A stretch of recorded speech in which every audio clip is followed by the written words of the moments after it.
In today's video, I'm going to share with you 10 habits to reprogram your subconscious mind successfully within the next 30 days. And I'm telling you, don't take this video lightly because these 10 habits helped me earn 6 figures within 6 months of leaving my corporate job, helped me manifest my soulmate, my dream New York City apartment, and honestly, a life full of abundance, happiness, love, and joy. If you can just start with implementing these habits for the next 30 days, just watch how drastically your life will change. And you have to commit to this for at least 30 days, if not the rest of your life, because we all know that it takes 28 days to build a habit. If you can start doing at least a handful of these things, leave me a comment below and say, I accept. So I know that you accept this challenge, and then in 30 days, come back to your comment and write back the result that you got, because trust me, this will change your life forever. I've worked with hundreds of women to help them begin building the life of their dreams, which all starts with them and creating an internal shift. I specifically work with female entrepreneurs and entrepreneurial-minded women who want to start building their own online business so they can build a life of freedom, love, joy, and happiness. Because the truth is, you can build any business that you want. You can build any life that you want, but all of this is going to start manifesting into fruition once you create an internal shift. So if you're ready to create an internal shift, click the link in the description and book a call with me, and let's chat about how we can start building the life of your dreams through creating your own business and your own life of freedom. And before we get into the video, make sure you hit that subscribe button so we can help reach more people around the world, to help spiritual, ambitious, entrepreneurial-minded women really step into their full potential through building the business and life of their dreams. So the first habit is to be conscious of what you consume. Now, I'm not just talking about the food on your plate, although that's very important. I'm also talking about the media that you consume. As you may know, the news thrives off you feeling in scarcity, feeling in lack, feeling in fear. The more that you're feeling scarce, the more that you're fearful when watching the news, the more the news grows. And at the end of the day, it's a business. So their main purpose is for you to live in fear and in scarcity. So one thing that I started doing that helped me become massively successful is I stopped watching the news. Like, I literally turned it off. I never put it on my TV. And honestly, one time I read in this book, and it basically said, I have to think of the book, I don't remember, but it basically said, if something's that important, someone will tell you. And that has happened to me for at least the past 3 years, that I stopped watching the news and stopped consuming any media content. Because if something was that important, like think of world events that you literally hear everyone talking about, then you will learn from the people that are sharing with you. You don't need to be watching the news and constantly living in fear or fight or flight mode. Step 2 is to take consistent action in reprogramming your subconscious mind. I can't tell you how many times I talk with my students and they're like, well, I've tried a morning routine, but it just doesn't work for me. Well, is that the truth? Or is it that you weren't consistent with it? I've been doing my morning routine every single day for the past 3 years. And even if there's some days that I don't do it perfectly, like for example, my current morning routine is to meditate, to journal, and then to exercise, move my body. So if one day I don't exercise, I don't just not journal and not meditate and give up and just never do it again, right? I say, it's okay, I'm a work in progress. This takes time, because if you skip one day, it's not really gonna make a big deal. If you skip 2 days, it's fine. But after those 2 days, if you don't get back on track and you totally just give up, that's why you're not reprogramming your subconscious, right? Think about it like when you exercise. You wouldn't just do a workout plan for 3 days and then give up and blame the coach or the personal trainer and be like, well, this doesn't work for me. Well, did you do it for 6 weeks? Did you continue to implement beyond the 6 weeks, because the truth is, if you're trying to build any habit, you have to be consistent with it. And the same way that you wouldn't just go for a workout plan for 6 weeks and then never work out again, you can't just focus on reprogramming your subconscious for 6 weeks, for 30 days, and then just never doing it again. But you just have to remember, you have to start somewhere. You have to start small and you have to be consistent. So if the only thing you can commit to for the next 30 days is one of these practices, but you promise and make an oath to yourself that you are going to do it consistently for 30 days, and forgive yourself if you make a mistake, if you mess up, if you forget, and just get right back on track, that is going to be way more beneficial than you not doing anything at all, or you doing something so insanely intense for 5 days and then not doing it for another 30 or 60 days. Number 3 is you have to dedicate specific time to your growth, okay? The one limited resource that we all have in our life is time. So if you're not allocating your time, you're letting your time slip away. So what do I mean by this? If you're not taking time every single day for your spiritual, mental, and physical health, then how do you expect to grow? Seriously, let me know. How do you expect to grow if you're not allocating the time to do these things, right? You probably allocate the time to do your basic necessities, right? To wake up, you set an alarm. To take a shower, you make sure that you prioritize that every day before you go to work or every night before you go to sleep, because those things are important to you and important to your hygiene and important to your growth, right? But if you're not dedicating your time to the spiritual and the mental and the physical, you can't just assume that you're going to have the time, because time doesn't just appear. You have to create the space for it. So what I want you to do is I want you to dedicate a specific time each day. For me, it's the morning, and I find that the mornings are the absolute best time to do this, to start your day with fresh intentions, and to really dedicate 15 minutes, 30 minutes, an hour, whatever it is, to check off the spiritual growth, the mental growth, and the physical growth. Okay, so for me, the spiritual is meditation, the mental is journaling, and the physical is my 30 minutes to an hour of exercise each day. Number 4, and this may come across contradictory, but that is the purpose so that you remember it, become a beast at being still. So stillness is where you're going to find your answers. You're going to find your answers in silence, in quiet, in meditation, in peace. You're not going to find your answers by jam-packing your schedule 24/7 and not allowing yourself any space to rest and to think.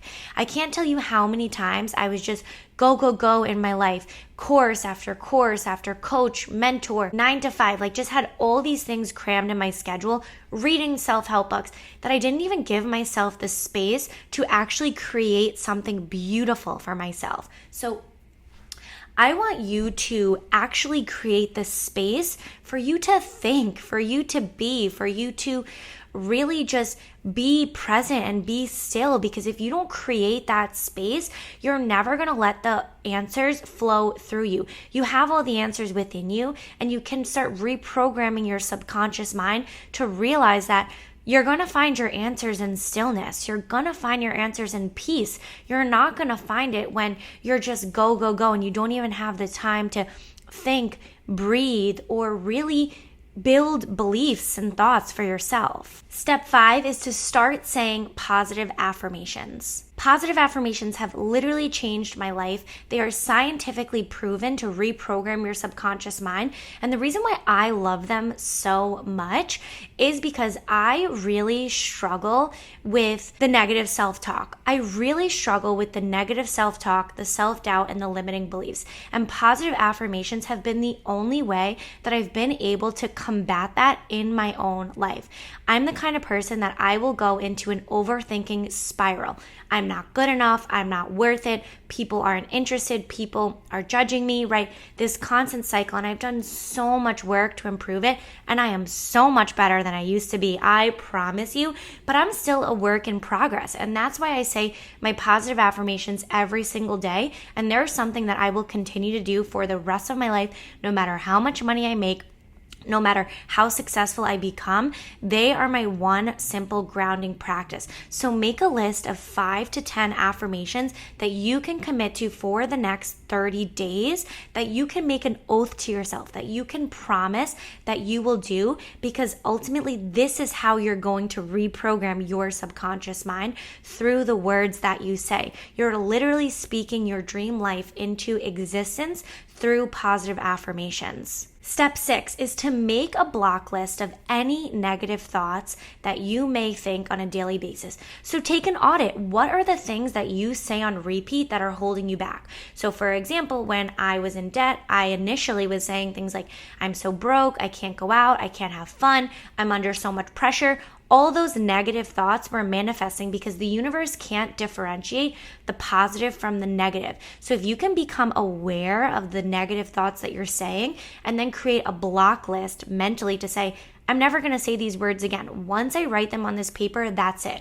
Then if you do say them, because it takes time, catch yourself when you say things like, for example, I'm so broke. And then you can bring awareness to it and combat it with the positive affirmation and say, actually, I am so abundant. That's not true. That's my ego talking. Number 7, and probably the most important one on this list, is to stop hanging out with negative people and energy drainers. So this one was huge. When I went through my spiritual awakening, I lost a lot of friends. I really lost a lot of relationships in my life. And at the time, it felt like my life was over, especially when I was in college, when I was newly post-grad. I had to let go of some friendships. Some I voluntarily did, and some kind of just happened in my favor. And I didn't realize in the moment, but what I realized ultimately is that I would never be where I am today if I still had those energy drainers in my life. I would never be at this level for many reasons, but the main one being that I wouldn't have had the support around me that I do right now if I didn't create the space for it. So for a long time, I was hanging around people that felt really comfortable for me. It felt really comfortable to be friends with these people that I had been friends with for a while, and I had so many memories with and so many past experiences with, but it wasn't helping me grow. These people were holding me back, and I didn't realize it until I stepped outside of it and I saw how much I flourished. So one simple way that you can do that is to start setting energetic boundaries. I know it's not so easy to kind of just say goodbye to a friend, and in some situations, maybe you have to. Maybe you have to say, hey, this friendship isn't working out for me anymore, right? It's so easy to do that in a breakup, right? To just say, hey, we're not going to be in a relationship anymore, but a friendship is a relationship too. So maybe you need to have a friend breakup, and it doesn't have to be a falling out. It can be an honest and open conversation. Or you can slowly distance yourself by setting energetic boundaries, saying no to the events that don't light you up, saying no to activities that don't make you feel good. Maybe you don't enjoy drinking. Maybe you don't enjoy going out and partying till 4 a.m.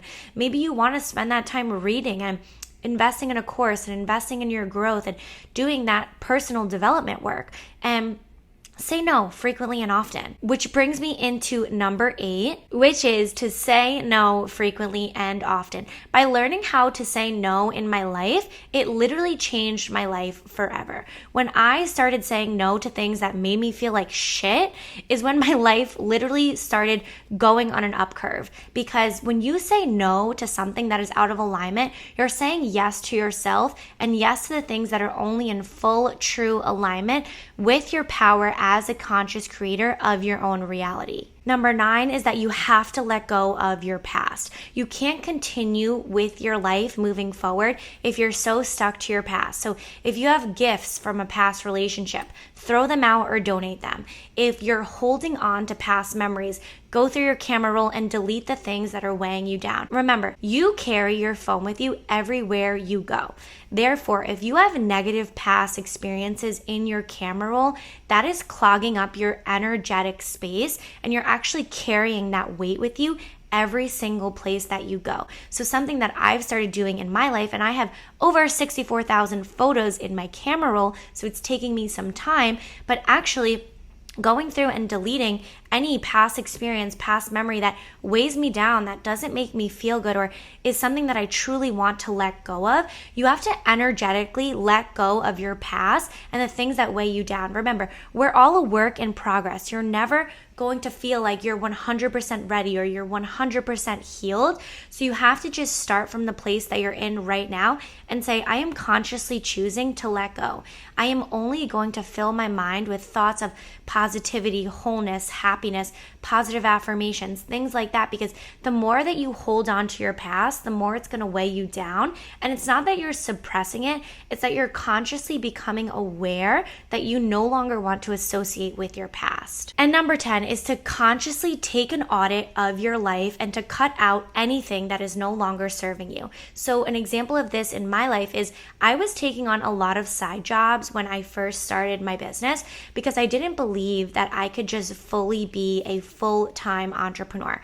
Once I let go of the side hustles and the client work that was really weighing me down and really felt like it was below me, and I felt like an employee and I didn't feel like a business owner, is when my business excelled. And for me, it was an inspired risk to take. I was making upwards of $10,000 a month through all my side hustles, but it didn't feel like I was being in full alignment with me and my goals and my business and the life that I was creating for myself. So once I let it go, it was really scary. It was really tough. It was very draining. And I was living in a lot of fear and scarcity, but I knew it was pushing me to be better. And it helped me really work on my abundance mindset. And that literally changed my life. And that is when my business started blowing up. The dream clients started pouring in.